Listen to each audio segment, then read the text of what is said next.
네, 우리 함께 보는 말씀은 누가복음 19장 11절에서 27절까지입니다. 누가복음 19장 11절에서 27절까지 말씀 우리 함께 읽어보겠습니다. 그들이 이 말씀을 듣고 있을 때에 비유를 더하여 말씀하시니 이는 자기가 예루살렘에 가까이 오셨고 그들은 하나님의 나라가 당장에 나타날 줄로 생각함이더라. 이르시되 어떤 귀인이 왕위를 받아 가지고 오려고 먼 나라로 갈 때에 그 종 열을 불러 은화 10문화를 주며 이르되 내가 돌아올 때까지 장사하라 하니라. 그런데 그 백성이 그를 미워하여 사자를 뒤로 보내어 이르되 우리는 이 사람이 우리의 왕됨을 원하지 아니하나이다 하였더라. 귀인이 왕위를 받아 가지고 돌아와서 은화를 준 종들이 각각 어떻게 장사하였는지를 알고자 하여 그들을 부르니 그 첫째가 나와 이르되 주인이여 당신의 한 문화로 10문화를 남겼나이다. 주인이 이르되 잘하였다 착한 종이여 내가 지극히 작은 것에 충성하였으니 10골 권세를 차지하라 하고 그 둘째가 와서 이르되 주인이여 당신의 한 문화로 5문화를 만들었나이다. 주인이 그에게도 이르되 너도 5골을 차지하라 하고 또 한 사람이 와서 이르되 주인이여 보소서 당신의 한 문화가 여기 있나이다. 내가 수건으로 쌓아 두었었나이다. 이는 당신이 엄한 사람인 것을 내가 무서워함이라. 당신은 두지 않은 것을 취하고 심지 않은 것을 거두나이다. 주인이 이르되 악한 종아 내가 네 말로 너를 심판하노니 너는 내가 두지 않은 것을 취하고 심지 않은 것을 거두는 엄한 사람인 줄로 알았느냐? 그러면 어찌하여 내 돈을 은행에 맡기지 아니하였느냐? 그리하였으면 내가 와서 그 이자와 함께 그 돈을 찾았으리라 하고 곁에 섰는 자들에게 이르되 그 한 문화를 빼앗아 10문화 있는 자에게 주라 하니 그들이 이르되 주여 그에게 이미 10문화가 있나이다. 주인이 이르되 내가 너희에게 말하노니 물을 있는 자는 받겠고 없는 자는 그 있는 것도 빼앗기리라. 그리고 내가 왕됨을 원하지 아니하던 저 원수들을 이리로 끌어다가 내 앞에서 죽이라 하였느니라. 아멘. 우리가 사는 시대는 12절 13절 사이에요. 왕위를 받으러 먼 나라로 간 왕이 귀인이 돌아오는 때까지 그 사이 기간을 우리가 살고 있어요. 예수님이 공생애를 마치고 하늘로 가셔서 다시 오시는 시간, 그게 지금 이 시대에 흐르고 있습니다. 예수님이 왜 하늘로 가셔야 했을까? 그는 예수님 스스로가 남긴 말씀 안에 답이 있지요. 요한복음의 말씀에 보게 되면 예수님이 하늘에 처소를 예비하러 간다 그랬어요. 요한복음 14장에 2절 3절을 보면은 내 아버지 집에 거할 곳이 많도다. 그렇지 않으면 너에게 일렀으리니 내가 너희를 위하여 거처를 예비하러 가노라. 가서 너희를 위하여 거처를 예비하면 내가 다시 와서 너희를 내게로 영접하여 나 있는 곳에 너희도 있게 하리라. 지금 예수님이 거처를 예비하시는 그러한 기간이에요. 자, 이 거처라는 게 뭘까요? 우리는 60년대, 70년대, 80년대, 90년대 요때 이제 다 태어났어요. 하나님의 계획에 의해서 우리는 이 시대에 태어난 거예요. 근데 우리를 성경은 뭐라고 그래요? 하나님의 처소라고 그러죠. 하나님의 성전이라고 얘기합니다. 1900년대에 계획한 사람을 하나님이 1000년도에 태어나게 하시는 않거든요. 그렇다고 하면은 예수님이 예비하시러 가셨다. 거처를 예비하러 가셨다 할 때 이 거처라는 것은 하나님의 백성이 이 땅에 태어나서 하나님의 영을 모시는 사람이 되는 거. 그걸 얘기하는 거예요. 근데 그것이 시대별로 하나님이 계획을 해놓으셨기 때문에 그 시대의 사람들이 다 태어나기까지 마지막 하나님이 자신의 처소로 삼기로 계획한 그 사람이 땅에 태어나서 하나님의 뜻을 이루면 세상은 이제 끝나는 거예요. 거처가 끝나는 거예요. 처소가 다 예비되는 겁니다. 그 처소가 예비되는 모습을 에베소서에서도 말씀을 남겼죠. 이렇게 남겼어요. 에베소서 2장 20절부터 몇 절 읽어보면 이렇습니다. 너희는 사도들과 선지자들의 터 위에 세우심을 입은 자라. 그리스도 예수께서 친히 모퉁이 돌이 되셨느니라. 그의 안에서 건물마다 서로 연결하여 주 안에서 성전이 되어가고 너희도 성령 안에서 하나님의 거하실 처소가 되기 위하여 그리스도 예수 안에서 함께 지어져 가느니라. 하나님의 처소가 그리스도 예수 안에서 지금 지어지고 있어요. 예수님이 지금 그 일을 하고 계신다는 거예요. 그러니까 우리는 모두가 하나님의 처소이면서 동시에 하나님의 처소를 짓고 있는 일꾼들입니다. 하나님이 그 일을 우리에게 맡기신 거예요. 자, 오늘 비유해 보게 되면 그 이제 예수님을 비유하는 귀인이 자기 10종에게 한 문화씩을 다 나눠주죠. 그 열이라는 것은 뭐 10명만을 얘기하는 게 아니죠. 완전한 어떤 하나의 집합체를 얘기할 때 상징적으로 열이라는 단어를 숫자를 사용을 하는데, 아무튼 각 사람에게 한 문화씩을 준단 말이에요. 그럼 한 문화라는 것은 뭐 3개월치 임금과도 같아요. 가치로 우리가 환산을 해보면은 그렇지만은, 그러나 여기서 또 상징하는 것은 각 사람에게 한 인생을 주셨다. 두 번의 인생도 아니에요. 다 지금 저는 다시 40대로 못 들어가죠? 여기 있는 분들도 지금 지나온 세월로 못 들어갑니다. 그냥 앞으로만 갈 뿐이에요. 한 번의 인생을 사는 거예요. 그럼에도 불구하고 돈으로 계산해 볼 수 있는 문화라는 것을 통해서 한 인생을 우리에게 생각해 보게 하신 거에는 큰 뜻이 있습니다. 하나님이 맡기신 인생을 평가해 볼 수 있도록 하신 거예요. 우리도 우리 자신의 인생을 평가할 수가 있습니다. 왜요? 그렇게 평가할 수 있도록 비유도 얘기해주고 또 우리의 삶 안에 여러 가지 평가를 할 수 있는 장치도 마련을 해주셨어요. 예를 들면, 저는 열심히 살지요. 뭐 열심히 산다는 게 어떤 기준인지 잘 몰라요. 그렇지만 열심히 삽니다라는 것과 저는 열심히 살아서 한 달에 500만 원씩 벌어요 라는 것과 이게 느낌이 다른 거예요. 내 스스로에게 얘기를 한다 해도 내가 열심히 산다, 누가 몰라요. 그런데 열심히 사는데 그 열심히 사는 거에 따라서 상이 주어진다 할 때는 내 자신에게 가치 평가를 해볼 수가 있는 거예요. 현실감이 다른 겁니다. 그래서 마찬가지로 이 동일한 인생을 하나님이 한 번 사는 인생을 우리에게 주셨지만은 생명력을 느낀다. 내가 지금 살고 있다. 라는 것은 사는 가치를 느낄 수 있을 때 그 생명력이 내 안에서 풍성해지는 거예요. 그러면 그 사는 가치라는 게 뭐냐? 그게 뭐 반드시 돈이어야 되느냐? 그렇지는 않죠. 사람들마다 다 가치를 두는 게 달라요. 그래서 한 남자가 한 여자를 만나서 결혼해갖고 10명의 자녀를 낳았어요. 근데 그 10명의 자녀가 다 신앙인이에요. 그게 얼마나 가치 있는 일입니까? 그거를 그 사람은 인생의 큰 가치로 남기고 하나님께로 이제 가서 칭찬을 받겠죠? 그런데 더 가치를 느낄 수 있는 것은 그 10 자녀들이 잘 살아가는 거예요. 그냥 나은 것으로 끝난 게 아니고 잘 살아가서 어떤 아이는 뭐 장사를 하고 어떤 아이는 또 열심히 가르치는 일에 보람을 느끼고 어떤 아이는 참 구제사역도 하고 선교사역도 하고 이렇게 막 가치 있는 일을 하면서 자기의 삶을 좋아하고 있는 모습을 볼 때, 이럴 때에 더 부모의 마음이 뿌듯해지지 않겠습니까? 아무튼 간에 우리 하나님이 우리에게 주신 인생은 나에게도 평가할 수 있는 여러 장치를 주셨고 하나님도 그러한 가치 매김을 하시면서 마지막에 우리의 인생을 평가하신다는 거예요. 여기 문화만 아니고요.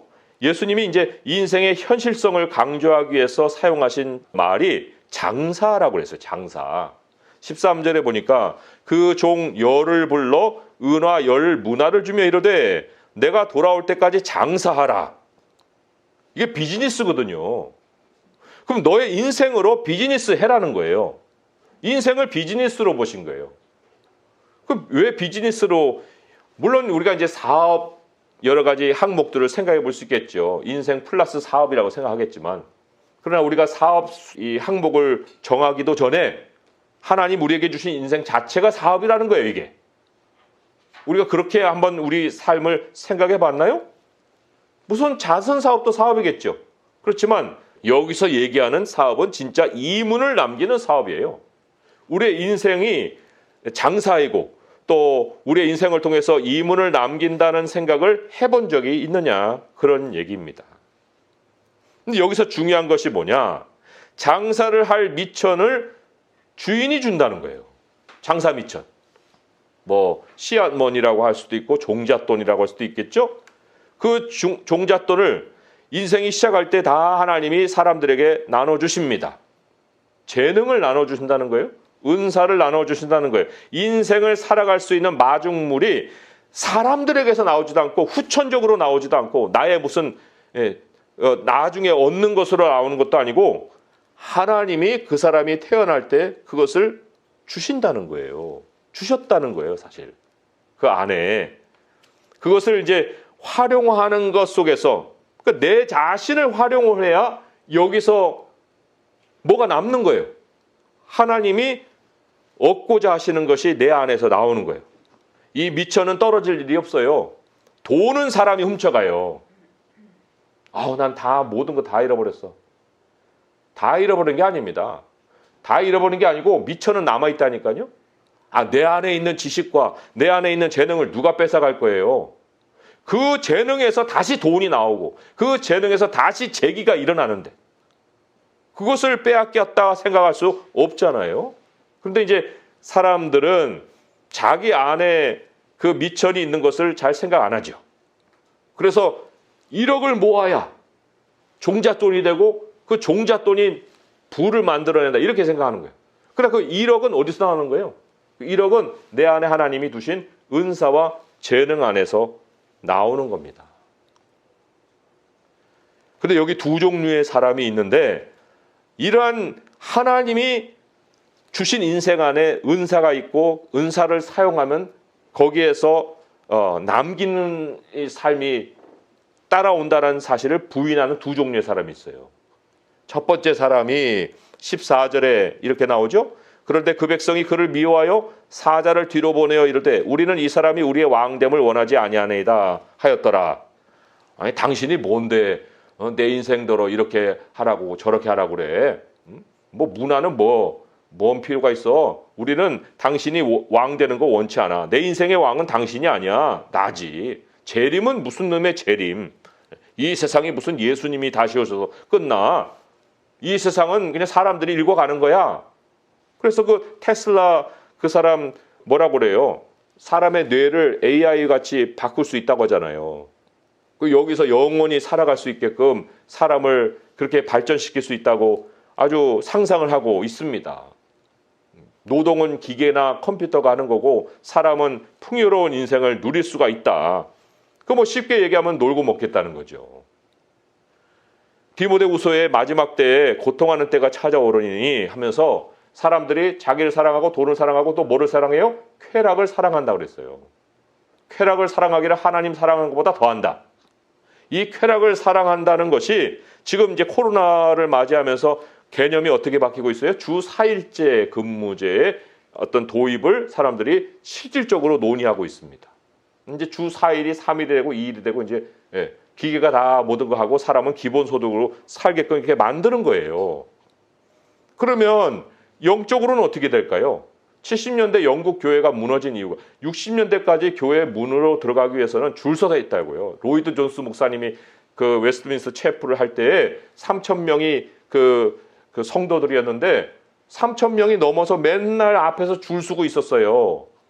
그런데 로이드 존스 목사님 이제 은퇴하고 70년대 딱 됐을 때 영국에 주 5일제가 도입이 됐죠. 그리고 토요일도 이제 놀러 다니니까 교회로 안 나오는 거예요, 사람들이. 그 쇠퇴 해가지고 지금의 모습이 된 거예요. 지금은 뭐 주 4일이 아니라 주 5일이 아니라 이제 코로나로 인해서 지금 막혀 있잖아요. 그러면 이러한 상황이 지금 2년이 돼가고 있는데 이게 회복이 될까요? 어떻게 될까요? 참 심히 염려스러운 일이에요. 왜냐? 사람들은 쾌락을 사랑하기를 하나님 사랑하기보다 더하는 것을 본성으로 갖고 있기 때문에. 그러니까 이 성령이 우리를 온전히 주장하지 아니하시면 또 자신을 성령에게 온전히 맡기지 않으면 그냥 세상이 살아가는 세태에 따라가게 된다는 거예요. 그래서 여기 이 사람 한 부류의 사람과 같이 당신이 뭔데 내 왕이고 뭐고 내 삶은 내가 영위에 가는 거지. 그러니까 노아 시대가 재현이 되는 거예요. 모두가 자기 인생의 왕이 되는 거. 그래서 먹고 마시고 시집가고 장가가고 그게 이제 앞으로 세대에서 찾아올 수 있는 삶의 양식이죠. 좋죠. 그 사람들의 그 아이디얼에서는 노동 안 하고 산다는데 얼마나 좋아요. 그렇지만 이것은 사람을 영적으로 무디게 만들어서 인자의 임함을 준비를 못하게 만드는 거예요. 내일이라도 오실 수가 있는데 인생 비즈니스를 하는 게 아니에요. 인생 플레저죠. 인생 리저를 즐기는 거예요. 하나님은 끝까지 인생은 비즈니스라고 말씀하잖아요. 또 다른 종류의 사람, 이 사람은 앞에 사람처럼 뭐 막 거부를 하진 않아요.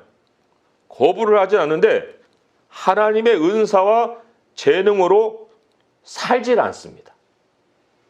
그죠? 20절의 말씀에 보면 또 한 사람이 와서 이럴 때 주인이여 보소서 당신의 한 문화가 여기 있나이다. 내가 수건으로 싸두었었나이다. 이 사람은 말에도 모순이 있어요. 아우 주인은요 엄한 분이시죠. 아니 그거 그냥 어떻게 해다가 잃어버리면 어떻게 하려고 저를 때리고 또 막 심하게 대하실 거 아닙니까? 내가 그래서 그냥 수건에다 싸뒀어요. 그러면 엄하다고 생각하게 되면 잃어버리는 것이 그렇게 두려웠으면 자기 말에도 모순이 있죠. 그거 은행에다 갖다 놔야지. 이자라도 받아야지. 그런데 그 주인의 성격을 완전히 왜곡시킨 거예요. 주인이 얼마나 관대한 분입니까? 이 열 문화를 가져온 사람에게 10고를 맡기잖아요. 이거는 비교가 안 되는 거거든요. 2개만 가져왔어도 아니 하나를 가지고 뭐 남기질 못해서 충성만 했다고 하면 그러면 주님이 칭찬해 주실 수 있는 그러한 속성을 가지신 분인데 그런데 하나님을 완전히 자기식으로 해석을 해버리고 왜곡한 거예요. 그런 사람들이 사실 교회에 많이 있어요. 하나님의 방식으로 사는 것이 싫은 거예요. 교회 안에 있으면서. 괜하게 그냥 참견받는 이런 것도 싫고 그리고 진리가 진리대로는 그냥 그건 진리고 사는 건 사는 거고 이렇게 되는 거예요. 인생이 그냥 흘러가는 대로 내버려 두는 이런 인생도 있습니다. 그러나 하나님이 삶을 반드시 평가하시지요. 삶을 방치할 만큼 그렇게 삶이 우리에게 기다려주는 게 아니거든요. 금방 흘러가 버리는 그런 삶인데 그런데 마지막에 이 사람들 다 어떻게 됐어요? 한 문화 가진 사람은 그거 빼앗았죠. 10문화 있는 사람에게 줘버려라 하고 얘기를 했어요. 마태복음에 보게 되면 그 정도로 끝나지 않아요. 마태복음 25장 그 말씀에 30절에 보게 되면 거기에 이 한 달란트에 대한 평가가 이렇습니다. 이 무익한 종을 바깥 어두운 데로 내쫓으라. 거기서 슬피 울며 이를 갈리라 하니라. 이 영원한 상실의 고통이거든요. 다 잃어버리는 고통. 형벌에도 종류가 있습니다. 우리는 모든 사람들이 다 일괄적으로 다 지옥에 떨어진다 이렇게 생각하겠지만 그 지옥에 떨어지는 것도 다 심판을 통해서 떨어지는 건데 하나님에게 받은 심판을 따라서 느끼는 고통이 다 다르다는 거예요. 이 사람은 가졌다 생각했는데 다 잃어버리는 상실의 고통을 영원히 갖는 거예요. 이 아까 거부한 사람들, 당신이 뭐 내 왕이야. 이런 어떤 세상 사람들, 이런 사람들은 이제 완전히 수월에 던져서 영원히 괴로움을 당하는 거예요. 그러나 여기 있는 이 사람은 자신이 망친 그 한 인생을 영원히 빼앗긴 고통 속에 살아가게 된다는 거죠. 우리는 이제 이러한 경우를 우리가 참 물론 경고를 삼지만 우리의 경우를 생각을 해봐야 될 거 아니에요. 우리에게는 이런 삶이 기대가 되는 게 아니기 때문에. 그럼 우리에게는 하나님이 어떤 것을 기대하고 계시느냐? 하나님 백성에게 요구되는 것이 무엇이냐? 거기에 이제 우리가 더 초점을 맞추면 17절 말씀이 이렇죠? 같이 한번 읽어보겠습니다. 시작. 주인이 이르되 잘하였다 착한 종이여 내가 지극히 작은 것에 충성하였으니 10골 권세를 차지하라. 예, 10골 권세를 나중에 상으로 주는 그 사람들이 우리가 되어야 될 텐데 상으로 받는 사람이 되어야 될 텐데 그 인생을 어떻게 살았느냐? 지극히 작은 것에 충성했다. 근데 이 지극히 작은 것이 뭐예요? 16절에 보니까 당신의 한 문화다 그랬어요. 당신의 한 문화. 내 문화가 아니고 당신의 한 문화, 하나님이 내게 주신 인생, 하나님이 내게 주신 그 인생으로 내가 5 문화 혹은 10 문화를 만들었나이다. 하나님께 받지 않은 게 뭐예요? 다 하나님께 받았습니다. 다 하는 일이 다른 것은 하나님이 각 사람에게 그 주신 은사와 재능이 다 다르기 때문이지만, 그러나 받지 않은 사람은 없다는 거예요. 하나님은 사실 우리에게 큰 것을 맡기고 큰 걸 기대하지 않아요. 작은 것을 맡기고 충성하기를 원하시죠. 근데 사람들은 작은 것을 찾아보려고도 하지 않고 내 안에 이것이 있다는 사실 자체도 모르고 큰 일만 쫓다가 모든 삶을 망쳐버리는 일도 얼마나 많이 하는지 몰라요. 이 지극히 작은 것, 그 작은 것 안에서도 또 어떤 사람은 자긍을 해요. 아, 내가 뭐 이런 은사가 있고 재능이 있고, 아, 이거 뭐 보시오. 뭘 봐요, 보기는. 그게 자기 것이 아닌데. 아무리 뭐 100만 불짜리 작품을 만들어낸다 한들 그게 자기에서 나왔어요? 하나님이 주신 은사와 재능에서 나온 거죠. 우리가 우리 자신을 높이고 교만할 것이 아니고 우리에게 주신 삶의 가치를 볼 수 있어야 돼요. 이야, 이게 정말 가치 있는 거구나. 그 가치를 아는 사람에게 가치가 10배가 되게 하시고, 뭐 어떤 사람은 지금 10개를 남겼죠. 어떤 때는 30배도 나게 하시고, 그 가치를 보는 수 있는 사람에게 하나님은 그 가치를 더해 주신다, 그런 얘기예요. 하나님의 말씀이 우리에게 주시는 여러 가지 가치, 그것을 잠언에서는 이런 말씀으로 이제 소개를 했는데, 잠언 3장 13절부터 해서 읽어드릴 테니까 그 한 인생으로 인해서 생겨날 수 있는 여러 가지 다른 가치들이 뭐냐 한번 잘 들어보세요. 잠언 3장 13절에서 18절까지인데, 지혜를 얻은 자와 명철을 얻은 자는 복이 있나니 이는 지혜를 얻는 것이 은을 얻는 것보다 낫고 그 이익이 정금보다 나음이니라. 지혜는 진주보다 더하니 귀하니 내가 사모하는 모든 것으로도 이에 비교할 수 없도다. 그의 오른손에는 장수가 있고 그의 왼손에는 부귀가 있나니 그 길은 즐거운 길이요 그의 지름길은 다 평강이니라. 지혜는 그 얻은 자에게 생명나무라. 지혜를 가진 자는 복되도다 그랬어요. 생명나무에서는 열매가 생명이 나오잖아요. 근데 그 열매인 생명 안에는 뭐가 있어요? 장수도 있고 부귀도 있고 또 평강도 있고 즐거움도 있습니다. 이게 다 가치를 만들어내는 거예요. 우리 성도님들이 오해하지 말 것은 하나님이 우리에게 주시는 가치에는 부귀가 있다는 거. 이거를 우리가 잊어버려서는 안 됩니다. 맨날 무슨 지질이 궁상으로 사는 게 하나님 백성들의 기본적인 모습이 아니에요. 지금 왜 장사라는 말을 했어요? 그것은 하나님이 우리 삶을 평가해 보라고 하시는 거기 때문에. 그러니까 지질이 궁상으로 살면 내 삶을 다시 돌아봐야 된다니까요. 내가 왜 이렇게 가치 없이, 사람들도 가치 없게 여기는 그 삶을 나는 왜 살아야 되지? 그러면서 그거 자체로 가치로 보이게끔 사람들이 이렇게 강요하는 거예요? 그런다고 사람들이 그 가치 있게 봅니까? 아니잖아요. 그러니까 우리가 현실은 현실대로 받아들여야 돼요. 가치 없는 걸 가치 있다고 자꾸 강요할 것이 아니고 정말 사람들이 가치 있게 여겨주는 그걸 가지고 있어야 사람들이 거기에서 가치를 느끼죠.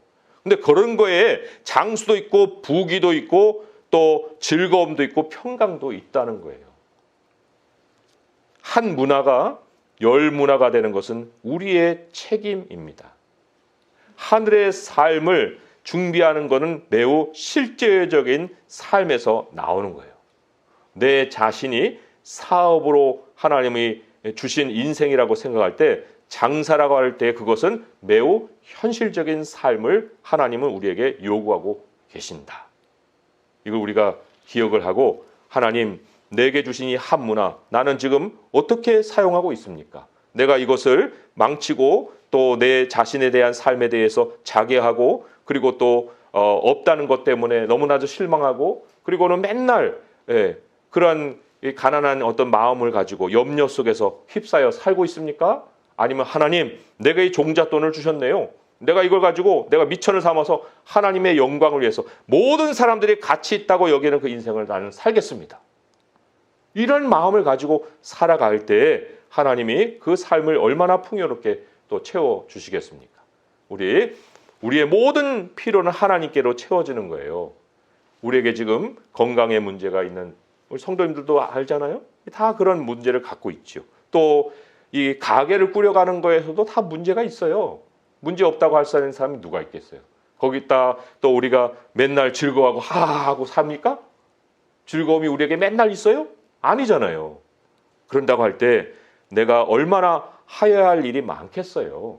그러나 그 모든 하나님이 주시는 생명나무의 생명 열매는 큰 것을 바라는 것에 있는 것이 아니라 지극히 작은 나의 인생의 가치를 소중히 생각하고 하나님이 이미 주셨다는 것을 받아들이고 거기에서부터 내가 하나님이 주신 것들을 개발하려고 할 때, 그것도 현실적으로 그럴 때 하나님 우리의 삶에 풍성함을 더하시고 하늘에 가서는 더 큰 상으로 우리에게 갚아주실 것입니다.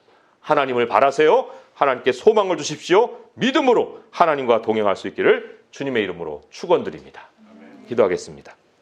하나님 아버지 감사합니다. 사람들이 그리스도인을 보면서 과연 가치 있게 느낄까요? 돈도 없고 또 우리에게 여러 가지 근심만 있고 염려에 휩싸여 있고 삶은 지질이 궁상이면 그들이 과연 우리의 삶을 보면서 가치 있다고 여길까요?